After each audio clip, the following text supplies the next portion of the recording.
আসসালামু আলাইকুম। আজকে আমি তৈরি করব ভেজিটেবল এগস ফ্রাই রাইস। এখানে আমি 1.5 কাপ পলার চাল নিয়ে নিয়েছি। পলার চালগুলো ভালোভাবে ধুয়ে নিতে হবে, তারপর আধা ঘন্টা ভিজিয়ে রাখবো। আমার পলার চালটা ধোয়া হয়ে গিয়েছে, এখন আধা ঘন্টার জন্য ভিজিয়ে রাখবো। পাতিলে আমি বেশ কিছু পানি নিয়ে নিয়েছি। এর মধ্যে 2 টেবিল চামচ লবণ, 1 টেবিল চামচ তেল দিয়ে ভিজিয়ে রাখা পলার চালগুলো দিয়ে দেব। চালগুলো দিয়ে সাথে সাথে নেড়েচেড়ে দিতে হবে, না হলে আবার চালগুলো দলা পেকে যাবে। চালগুলো 80% মতো সেদ্ধ করে নিতে হবে। একটা চাল আমি চাপ দিয়ে দেখছি, যদি দেখেন ভিতরে দানা দানা রয়ে গেছে তখন বুঝবেন ভাতগুলো হয়ে গিয়েছে। তখন আমি একটি বড় প্লেটে পানি ঝরিয়ে সাথে সাথে ঠান্ডা হওয়ার জন্য রাখবো। এখন 4 চা চামচ ঘি দিয়ে দেব।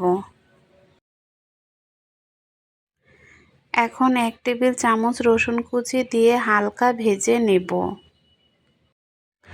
হালকা করে রসুন কুচিগুলো ভাজা হয়ে গেলে এর মধ্যে এক এক করে আমি সবগুলো সবজি দিয়ে দেব।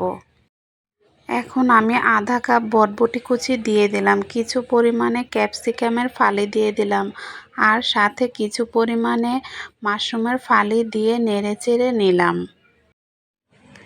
এখন কিছু পরিমাণে কাঁচামরিচের ফালি দিয়ে দিলাম, স্বাদ অনুযায়ী লবণ দিয়ে দেব, আর সাথে 1 চা চামচ গোলমরিচের গুঁড়া দিয়ে নেড়েচেড়ে নেব।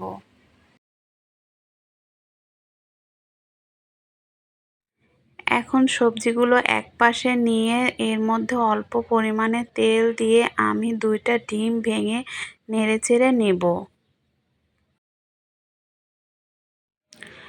নাড়তে নাড়তে ডিমগুলো যখন ঝুরা ঝুরা হয়ে যাবে তখন সবজির সাথে মিশিয়ে নেব।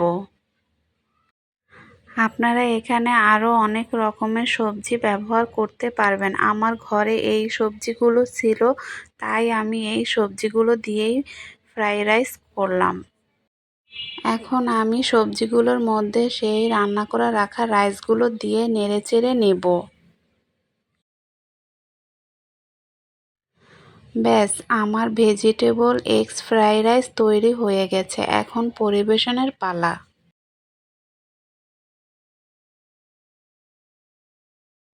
দেখুন আমার ফ্রাই রাইসটা কত ঝরঝরে হয়েছে।